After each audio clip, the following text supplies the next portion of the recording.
माननीय प्रधानमंत्री नरेंद्र मोदी जी, नमस्कार। मेरा नाम सुशील शबनम भट्ट है। मैं एक कश्मीरी पंडित हूँ।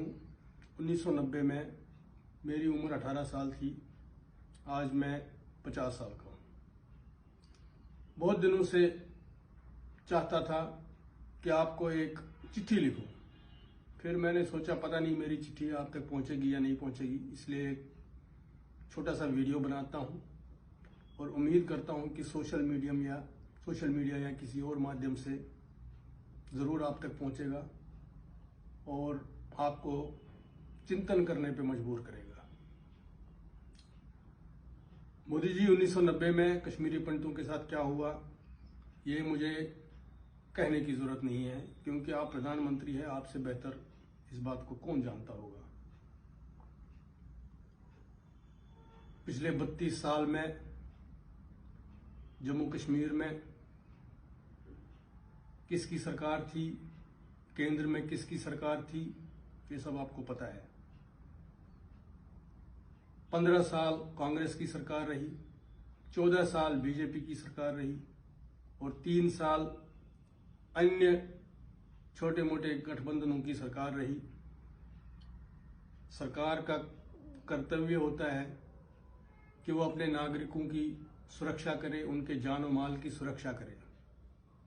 1990 में केंद्र में वीपी सिंह की सरकार थी, जिसको आपकी पार्टी भारतीय जनता पार्टी का समर्थन था, और कश्मीर में, जम्मू कश्मीर राज्य में उस टाइम फारूक अब्दुल्ला की नेशनल कॉन्फ्रेंस की सरकार थी। दोनों राज्य सरकार और केंद्र सरकार उस समय कश्मीरी पंडितों को सुरक्षा प्रदान न कर पाई, विफल रही, और उस विफलता के कारण लगभग 3 से 4 लाख कश्मीरी पंडित विस्थापित हो गए। अपने पुश्तैनी घर बार सब छोड़ के उनको कश्मीर से पलायन करना पड़ा। करीब 1000 कश्मीरी पंडितों को अपनी जान गंवानी पड़ी। 32 साल से हम इंतजार करते रहे कि हमारे साथ इंसाफ होगा। जितनी भी सरकारें इन 32 सालों में आई, उनमें से कांग्रेस से तो हमें कभी कोई उम्मीद नहीं थी। अटल बिहारी वाजपेयी जी की सरकार, उससे भी हमें उम्मीद नहीं थी, क्योंकि वो खुद 18 दलों के सपोर्ट से सरकार चला रहे थे, जिनमें से कश्मीरी पंडितों के विस्थापन की जिम्मेवार पार्टी नेशनल कॉन्फ्रेंस भी एक थी। तो उनसे हम क्या उम्मीद लगाते। 2014 में जब आपके नेतृत्व में बीजेपी सरकार आई और बीजेपी ने उस टाइम 272 प्लस का मिशन लॉन्च किया था, तो उसमें हमें पूर्ण सहयोग दिया। हमने आपका पूरे भारतवर्ष ने कश्मीरी पंडितों के नाम के ऊपर उनसे प्रभावित होके, उनके पलायन से प्रभावित होके कि ये पार्टी है जो कुछ कश्मीरी पंडितों के लिए करेगी, उसने आपके मिशन 272 प्लस को 300 पार कर दिया। मोदी जी, पिछले 8 साल में जब से आपकी सरकार है, तब से हम, मेरे माता पिता, मेरी फैमिली, बीवी बच्चे, हम सब आपकी मन की बात सुनते आ रहे हैं। लेकिन हमें एक बार भी ऐसा नहीं लगा कि आपके मन में कश्मीरी पंडितों के लिए भी कोई जगह है। कश्मीरी पंडितों के नाम पर अगर किसी पार्टी को सबसे ज्यादा राजनीतिक लाभ मिला है, तो वो आपकी भारतीय जनता पार्टी को ही मिला है। माना कि हम संख्या में कश्मीरी पंडित इतने कम हैं कि हमारी वोट का आपके लिए कोई महत्व नहीं है। हम कभी ऐसा भी नहीं कर सकते कि एक सड़क को महीनों तक जाम करके रखें। हम कश्मीरी पंडित कभी नेशनल हाईवे को 1 साल तक ब्लॉक नहीं कर सकते। हम लोग कभी रेल नहीं रोक सकते। हम लोग कभी सरकारी संपत्ति का नुकसान नहीं कर सकते। ये हमारे संस्कार हैं, इसे हमारी कमजोरी ना समझें। जरा सोचिए मोदी जी, 1990 में वो कश्मीरी पंडित जो विस्थापित हुए, उनमें से लगभग 30-40% लोग थे जो 50 साल या 50 से ऊपर की ज़्यादा की उम्र के थे। आज 32 साल के बाद उनमें से कोई जीवित नहीं होगा, चले गए बेचारे, बगैर इंसाफ मिले चले गए। मैं 18 साल का था और आज 50 का हो गया। मेरे पिताजी 45 साल के थे, आज 77 साल के हैं। पता नहीं उनको इंसाफ मिलेगा, वो कभी घर वापस जाएंगे?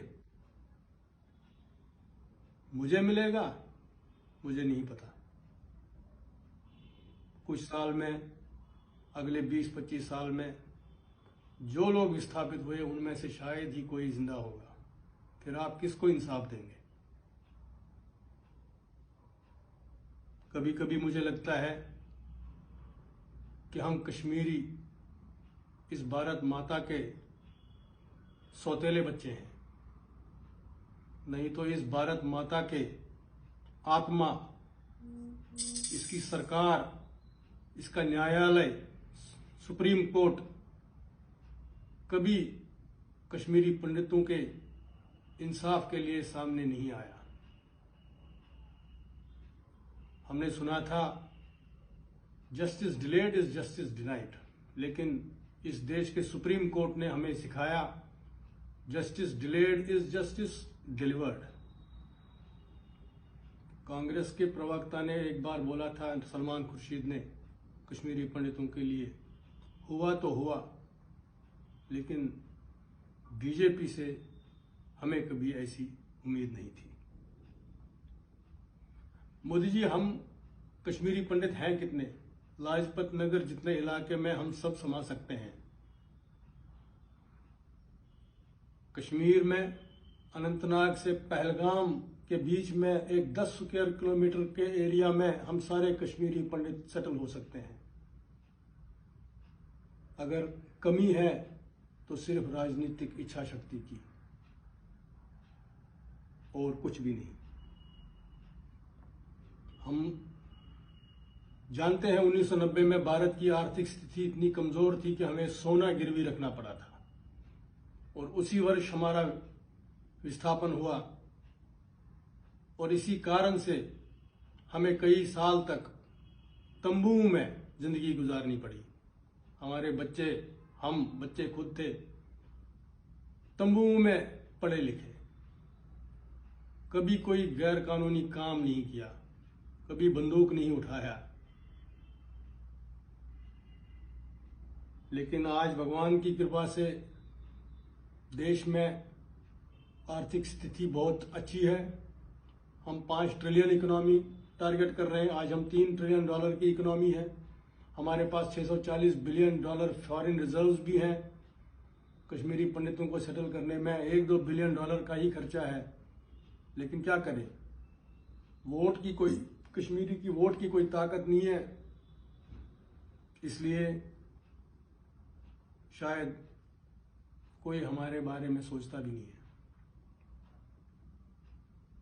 आपके